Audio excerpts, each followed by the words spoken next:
बिस्मिल्लाहिर्रहमानिर्रहीम। मेरे घर अब तक 4 बेटियां हो चुकी थीं। शौहर बहुत अच्छा था, लेकिन मेरी सास अब हमें घर में रहने नहीं दे रही थी।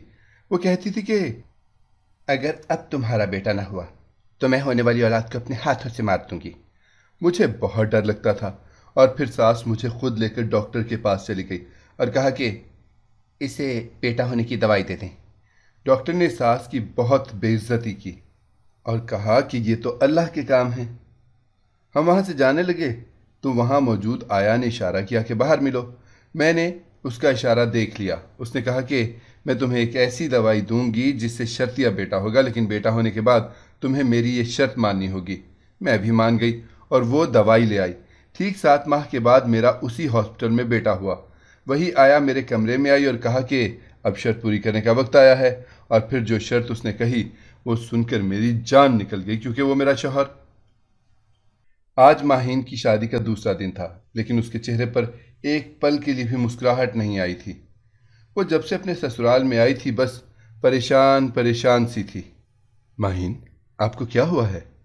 जहां तक मेरा ख्याल है आप शादी से पहले तो बहुत खुश थी, लेकिन अब अचानक आपको हो क्या गया है? कोई बात ही नहीं कर रही।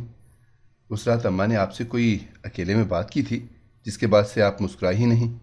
अम्मा ने क्या कहा जिसकी वजह से आपका मूड खराब है? वो अपनायत से पूछने लगा, लेकिन वो कैसे उसे उसकी अम्मा के बारे में बता सकती थी? आपको कोई गलत फहमी हुई है। मुझे आपकी अम्मा ने कुछ भी नहीं कहा। बस मुझे अपने घर वालों की याद आ रही है, इसी वजह से थोड़ी परेशान हूँ। वो उससे नजरें चुरा कर बोली, लेकिन वो जानता था कि जरूर इसके साथ कोई मसला है। उसने काफी बार पूछा मगर उसने कोई जवाब ना दिया। वो भी सोने के लिए लेट गया। माहीन कमरे से बाहर आ गई। जो कुछ मेरी सास कह रही थी, अगर ऐसा ही हुआ तो फिर मैं क्या करूंगी, कहाँ जाऊंगी? मैं तो नहीं जानती थी कि मेरी किस्मत में क्या लिखा है। अगर जैसा मेरी सास ने कहा है वैसा हुआ तो फिर मैं कभी अपने घर नहीं जाऊंगी। वो खुद से ही सवाल कर रही थी और खुद ही खुद जवाब भी दे रही थी। अचानक उसका मोबाइल बजने लगा। उसने हाथ में पकड़ा हुआ मोबाइल ऑन करके कान के साथ लगा लिया। क्या हाल है बेटा? तुमसे फिर कोई बात नहीं हुई? ससुराल में सब कुछ कैसा है? कोई परेशानी तो नहीं हुई है ना? माहीन की अम्मा ने प्यार से पूछा। जब माहीन को अपनी सास की बातें याद आईं तो बेसाख्ता उसकी आंखों से आंसू निकल आए। क्या हुआ है बच्चे? तुम इतनी परेशान क्यों लग रही हो? सब ठीक तो है ना मेरे बेटे? अगर कोई परेशानी है तो मुझे बताओ, उसकी अम्मा प्यार से कहने लगी। लेकिन वो अपनी अम्मा को कैसे कुछ बता देती? उसकी अम्मा ने परेशान हो जाना था, लेकिन वो अपनी अम्मा को परेशान नहीं करना चाहती थी। अम्मा मैं ठीक हूँ, बस आपकी याद आ रही थी, इस वजह से उदास हो गई हूँ। उसने जानबूझकर अम्मा से झूठ बोला। बेटा मैं जानती हूँ तुम्हें कोई परेशानी है, लेकिन अब तो तुम्हारी शादी हो गई ना, तुम पराई हो गई हो, अब क्यों मुझे कुछ बताओगी? उसकी अम्मा ने यह कहकर कॉल काट दी। माहीन अपने कमरे में जाने लगी कि उसकी सास ने उसे बुला लिया। मेरी बात तो तुम्हें याद ही होगी जो मैंने की थी। अगर ऐसा ना हुआ तो तुम आराम से मेरे बेटे की जिंदगी से चली जाओगी, वरना तुम जानती हो ना मुझे। उसकी सास ने मुस्कुराते हुए कहा। वह इस बात में सर हिलाने लगी। अपनी सास के पास वो काफी देर तक बैठी रही और उसकी सास एक ही बात दोहराती रही जिस बारे में वो सुनना नहीं चाहती थी। बार बार उसकी सास ने वही बात की। माहीन आखिर में तंग आकर उठ गई। शादी के चंद माह के बाद ही माहीन को पता चला कि वो प्रेग्नेंट है। उसकी खुशी की इंतहा न रही। सारी परेशानियां उसे एहसास ही ना हुआ कि कब दूर हो गईं। अब वो हर दिन खुश रहती। माहीन, तुम्हें पता है अब तुम खुश होती हो? तुम्हें देखकर मुझे बहुत खुशी होती है। अब तो तुमने मुझे इतनी बड़ी खुशखबरी भी दे दी है जिससे मैं कितना खुश हूं। वो मुस्कुराता हुआ कह रहा था। माहीन भी मुस्कुरा दी। वो दोनों बातें में लगे हुए थे कि इतने में माहीन की सास आ गई। माहीन का शौहर थोड़ी देर बैठा रहा, फिर उठकर चला गया। माहीन तुम जानती हो ना, तुम्हारी नंद जो मेरी बेटी है वो भी उम्मीद से है, और तुम्हें मेरी एक बात माननी होगी, उसकी सास ने प्यार से कहा। और वो हैरत से अपनी सास का मुंह तकने लगी। ऐसी भी क्या बात करनी थी उसकी सास ने जिसके लिए वो इतना शरीफों वाला मुंह बना रही थी? जी अम्मा, आप जो बोलेंगी मैं आपकी बात मानूंगी, वो मुस्कुराती हुई बोली। मगर उसकी सास ने जैसे ही अपनी बात का जिक्र किया वो हक्का बक्का अपनी सास का मुंह देखते हुए नफी में सर हिलाने लगी। अम्मा मैं ऐसा नहीं करूंगी, आप जानती हैं ये दुनिया का मुश्किल तरीन काम है और मैं नहीं कर सकती। प्लीज़ मुझे माफ़ कर दें। बल्कि आप जितना मुझे कह रही हैं मैं आपकी बात मान लूँ, इससे अच्छा आप खुद ही खुदा से दुआ कर लें। वो अपनी सास को मुफ्त का मशवरा देते हुए बोली। उसकी बातें सुनकर उसकी सास को गुस्सा आ गया। मेरी बात तो माननी पड़ेगी, चाहे जैसे भी मुझे मनवानी पड़े। उसकी सास मन ही मन में सोचने लगी और माहिन को अपनी सास पर बहुत ज़्यादा गुस्सा आ रहा था। मेरी सास तो एक नंबर की खुदगर्ज औरत निकली है, भला ऐसा भी कोई करता है जैसा वो करना चाहती है मेरे साथ। वो मन ही मन में सोचती हुई अपने कमरे में आ गई। वो जैसे ही अपने कमरे में दाखिल हुई, सामने उसका शौहर बैठा हुआ था। उसने जैसे ही अपने शौहर को देखा, उसने सुकून का सांस लिया, क्योंकि उसका शौहर कभी उसकी अम्मा को ऐसा ना करने देता। कुछ देर के लिए तो उसे सुकून मिल गया, लेकिन फिर से उसे अपनी सास की बातें याद आईं। आखिर मेरी सास ने मेरे शौहर को मना लिया तो, लेकिन मुझे यकीन है कि मेरा शौहर नहीं मानेगा, क्योंकि वो कभी मुझे तकलीफ दे ही नहीं सकता। इसके लिए सबसे पहला रिश्ता मेरा है। वो पूरे एतमाद से खुद से बातें कर रही थी, लेकिन उसे क्या मालूम था कि ज़िंदगी क्या खेल खेलेगी। दिन कैसे गुजरे पता ही ना चला। वो बहुत खुश थी, क्योंकि उसने अपने शौहर को बहुत बड़ा सरप्राइज़ देना था, क्योंकि वो जानती थी कि क्या होगा। लेकिन जब उसकी डिलीवरी का वक्त आया तो उसे पता चला कि उसकी बेटी पैदा हुई है। एक बार तो उसे सुनकर झटका लगा। उसे लगा कि उसने सुनने में कोई गलती कर दी है, मगर जब उसके हाथ में उसकी बेटी आई तो न जाने उसका दिल क्यों नहीं मान रहा था। उसे उठाने को भी दिल नहीं कर रहा था। उसके शौहर ने उठाया हुआ था अपनी बेटी को। वो अपने शौहर को देख रही थी, जिसके चेहरे पर मुस्कुराहट थी। फिर उसने अपनी सास के चेहरे पर देखा। उसकी सास भी मुस्कुरा रही थी। उसे हैरत हो रही थी, वो अभी तक मुस्कुरा रही हैं। हालांकि उसने पहले दिन ही ये कह दिया था कि अगर बेटी हुई तो वह नहीं रखेगी, लेकिन उसकी सास इस तरह मुस्कुरा रही थी और पहली बेटी होने पर ही इतना खुश हो रही थी। ये ज़रूर मेरी सास के दिमाग में कुछ चल रहा है, वरना ये ऐसे खुश ना होती। वो मन ही मन में सोच रही थी। अचानक उसे अपनी सास की बात याद आई। वो आंखें फाड़े अपने शौहर के पास अपनी बेटी को देखने लगी। उसे शक हो रहा था अपनी सास पर। उसने अपने शौहर को पुकारा। उसके शौहर ने हैरत से उसकी तरफ देखा। माहिन ने जैसे ही अपने शौहर से सवाल किया तो उसका शौहर मुस्कुराते हुए उसे कुछ बताने लगा, जो सुनकर वो आंखों में नमी लिए अपनी सास को देखने लगी। चंद दिन के बाद माहिन कहने लगी कि मुझे अपनी अम्मा के घर जाना है। मगर उसका शौहर कहने लगा, अभी तुम क्यों अपनी अम्मा के घर जाना चाहती हो? अम्मा ने मना किया है। तुमने कहीं नहीं जाना, 2 महीने घर में ही रहना है। हमारे यहाँ रवाज है, जब लड़की का बच्चा पैदा होता है तो वो 2 महीने कहीं भी नहीं जाती। अपने शौहर की बात सुनकर माहिन हैरान हुई, क्योंकि आज से पहले तो उसने ऐसा कोई रवाज नहीं सुना था। अगर आपके यहाँ ये रवाज है तो इस रवाज को ख़त्म करें। मैं अपनी अम्मा से मिलना चाहती हूँ। वो आ नहीं सकती, आप जानते हैं वो कितनी बीमार हैं। वो उदासी से बोली। उसका शौहर हैरत से उसे देखता हुआ बोला, वो बीमार हैं तो तुम भी तो ठीक नहीं हो। मैं तुम्हें कहीं नहीं जाने दूंगा, और अम्मा का भी यही हुक्म है। वो ये कहकर कमरे से चला गया। वो परेशान हो गई। उसे अपनी सास पर गुस्सा आ रहा था। अब मुझे समझ आई कि आप मुझे मेरी अम्मा के घर क्यों नहीं जाने दे रही। आपसे तो मैं अपना हिसाब पूरा करूंगी। आपको बहुत प्यारी है ना अपनी बेटी, जिसको मेरी खुशियां छीन कर देना चाहती हैं, लेकिन मैं ऐसा नहीं होने दूंगी। वो गुस्से में नफ़ी में सर हिला रही थी। चंद दिन गुजरे, उसकी नंद आ गई। अपनी नंद को देखकर उसे झटका लगा, लेकिन वो इतनी बेबस थी कि अपनी नंद से कुछ कह भी नहीं सकती थी। रात का वक्त था, वो सोई हुई थी। उठी तो कमरे में देखने लगी, लेकिन कमरे में उसकी बेटी मौजूद नहीं थी। वो बेबी कार्ट में अपनी बेटी को देखने बढ़ी। उसे अचानक से अपनी बेटी के रोने की आवाज़ आई। वो जल्दी से कमरे से निकलकर बाहर गई। अचानक उसे लगा कि उसकी नंद के कमरे से उसकी बेटी के रोने की आवाज़ आ रही है। जैसे ही वो कमरे में दाखिल हुई, सामने का मंजर देखकर उसके पैरों तले से ज़मीन निकल गई। उसकी नंद भी एकदम से घबरा गई और उसकी बेटी को जल्दी से बेड पर लिटा दिया। वो छोटी सी बच्ची गला फाड़ फाड़ कर रो रही थी। उसने लपक कर अपनी बेटी को उठा लिया। अपनी नंद को देखकर उसके गले में आंसुओं का फंदा अटक गया। उसके दिल में बहुत सी बातें थीं, लेकिन वो अपनी नंद से नहीं कर सकती थी, क्योंकि अगर वो ये सब कुछ अपनी नंद को कह देती तो क्या फ़र्क रह जाना था इसमें और उसकी नंद में। वो अपनी बेटी को उठाकर कमरे में ले आई और सीने से लगाए चुप करवाने लगी, लेकिन वो जानती थी अब वो उसे चुप नहीं होगी। मेरी सास ने जो कुछ मेरे साथ किया है, मैं कभी उन्हें माफ़ नहीं करूँगी। अगर आपके साथ कोई ऐसा करता तब मैं आपसे पूछती कि क्या होता है आपके साथ। आप जिस वजह से ये सब कर रही हैं, इन इरादों में आप कभी कामयाब नहीं हो सकेंगी। उसने अपनी बेटी को बेबी कार्ट में लिटा दिया। चंद दिन बाद उसकी नंद चली गई, लेकिन जब उसकी नंद जा रही थी उसे लगा कि जैसे कोई उसकी जान निकाल कर ले जा रहा हो। उसकी नंद के जाने के बाद माहीन एकदम से परेशान रहने लगी। हर लम्हा उसका दिल बेताब रहता। वो पागलों की तरह अपने शौहर से पूछती कि फिर उसकी नंद ने कब आना है, और वो हैरान हो जाता कि ये इतना क्यों पूछती है मेरी बहन के बारे में। आखिर उसे उसके साथ मसला क्या है? माहिन, एक बात पूछनी थी तुमसे। उसके शौहर ने उसके चेहरे की तरफ देखते हुए कहा, जहां पर बेचैनी छाई हुई थी। जी बोले, आपको क्या बात करनी है? वो अपनी बेटी के साथ खेलते हुए बोली, मेरे ख्याल में तुम्हें अपनी बेटी इतनी प्यारी नहीं है, बल्कि तुम्हें तो कोई और ही प्यारा है। उसके शौहर ने उसे मशकूक नज़रों से देखते हुए कहा तो वो खुश्क होंठों पर जुबान फेरने लगी। कहीं इन्हें सब कुछ पता तो नहीं चल गया कि मैं क्या सोचती हूँ? या अल्लाह, इन्हें कुछ पता ना चले, वरना ना जाने मेरे साथ क्या हो। मैंने तो अपनी सास से भी कोई बात नहीं की, ना ही नंद से की है, किसी से कुछ नहीं कहा। फिर भी ये ऐसे क्यों कह रहे हैं?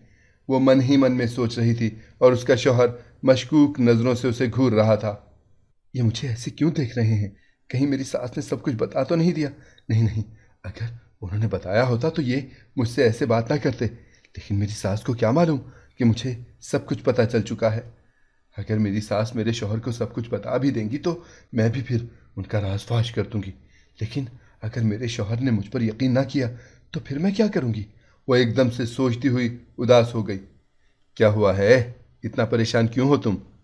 तुमसे कुछ पूछ लूं तो तुम इतनी गहरी सोच में गुम हो जाती हो। वो अजीब नज़रों से उसे देख रहा था और माहिन को उसकी नज़रों से उलझन हो रही थी। वो गहरी सांस लेती हुई नफ़ी में सर हिलाने लगी। उसकी बेटी को 1 साल हो गया तो फिर से वो उम्मीद से हो गई, लेकिन इस बार उसकी सास की अजीब अजीब बातें उसे परेशान करने लगीं। उसे अब यकीन था कि उसकी सास ने जैसे बोला है वो वैसे ही करेंगी। वह हर रात जाए नमाज पर बैठकर रोती, लेकिन किस्मत का लिखा मिट नहीं सकता। माहिन सुबह सुबह कमरे से निकलकर बाहर आई। उस वक्त सब सो रहे थे। उसे घबराहट हो रही थी। अचानक उसके कदम अपनी सास के कमरे के बाहर ही जम गए। वह हैरानगी से कमरे के पास खड़ी अंदर का मंजर देखने लगी। अचानक से उसे किसी ने बुलाया। वो एकदम से डरकर पीछे देखने लगी। सामने उसकी नंद खड़ी हुई थी। वह हैरानगी से अपनी नंद को देखने लगी, क्योंकि जहां तक उसका ख्याल था रात तक उसकी नंद घर में मौजूद नहीं थी। ये फिर अचानक कहाँ से आ गई थी? आप कब आई हैं? उसने अपनी नंद का चेहरा देखते हुए कहा, जहां उसे परेशानी नजर आ रही थी।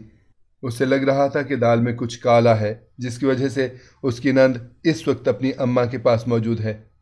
मैं रात को आई थी, अगर तुम्हें कोई मसला है तो मैं चली जाती हूँ। वो माहिन को तंजिया अंदाज में कहने लगी। मैंने ऐसा कुछ नहीं कहा कि आप क्यों आई हैं।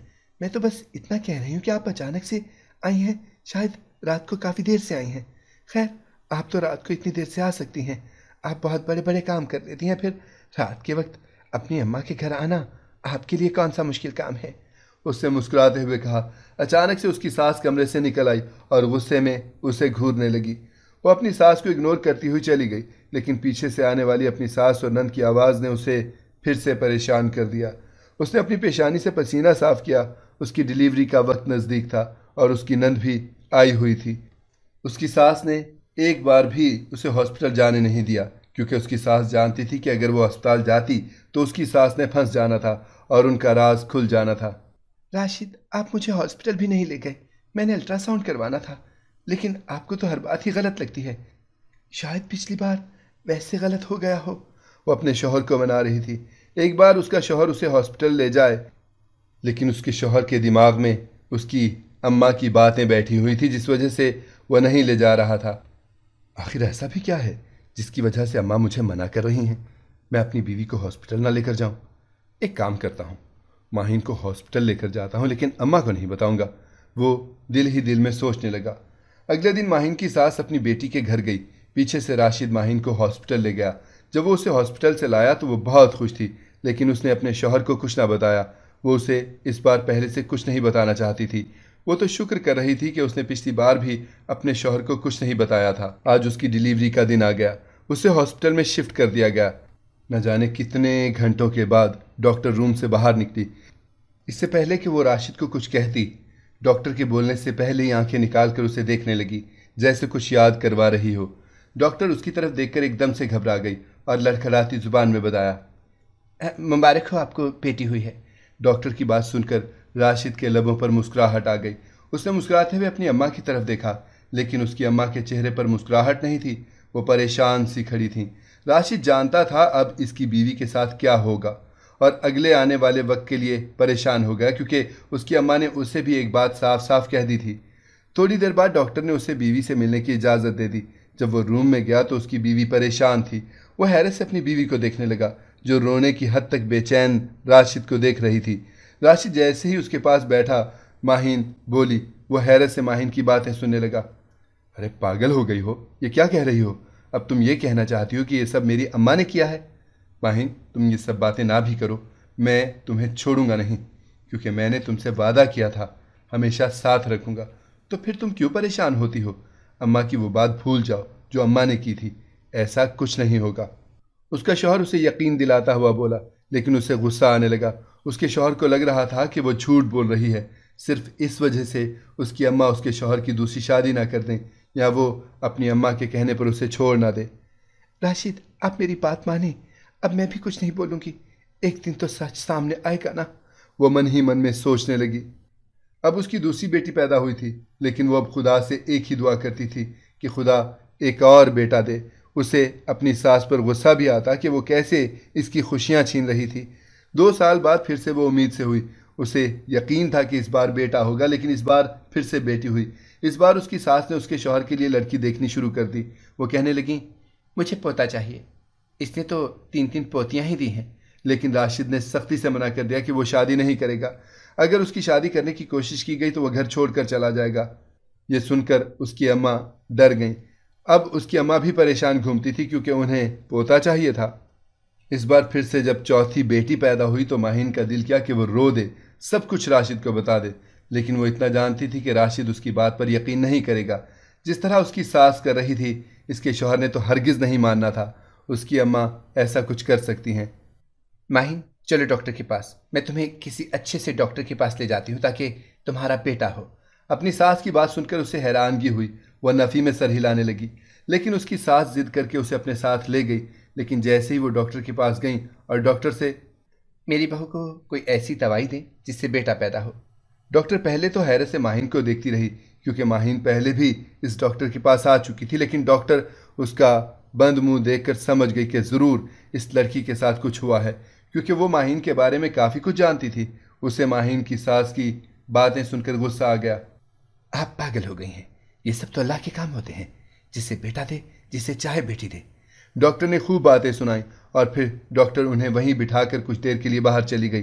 थोड़ी देर के बाद आई और माहिन को कहने लगी, मुझे आपकी सास के साथ अकेले में बात करनी है, आप बाहर चली जाएं।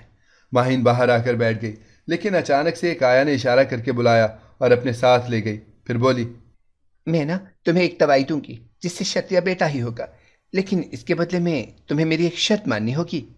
वो उस आया की शर्त जाने बिना ही बोली, ठीक है, मैं आपकी हर शर्त मानूंगी। जहां इतना कुछ पहले बर्दाश्त किया है, और भी बहुत कुछ बर्दाश्त कर लूंगी। उसने औरत से कहा।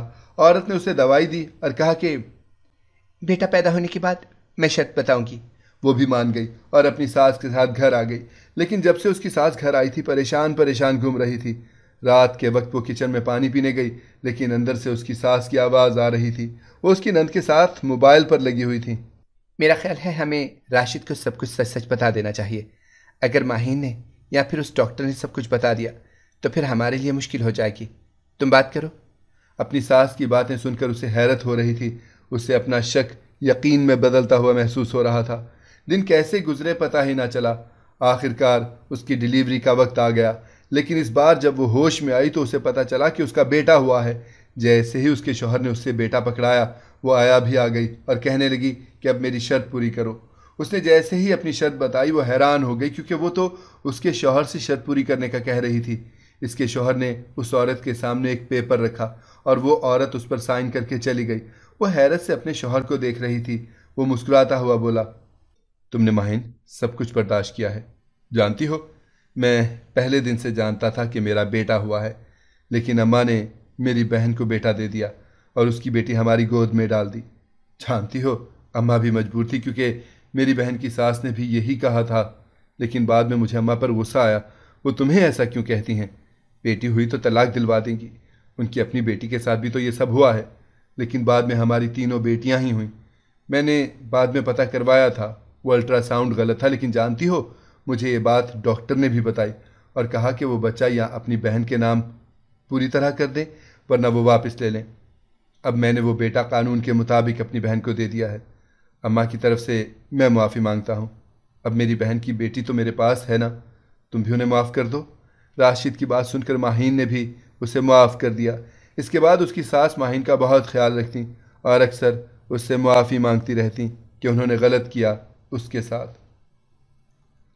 अगर आपको हमारी कहानी पसंद आई है तो हमारे चैनल को सब्सक्राइब करें, लाइक करें, शेयर करें और बेल आइकॉन प्रेस करना ना भूलिएगा ताकि हमारी हर आने वाली वीडियो आपको बर वक्त मिल सके।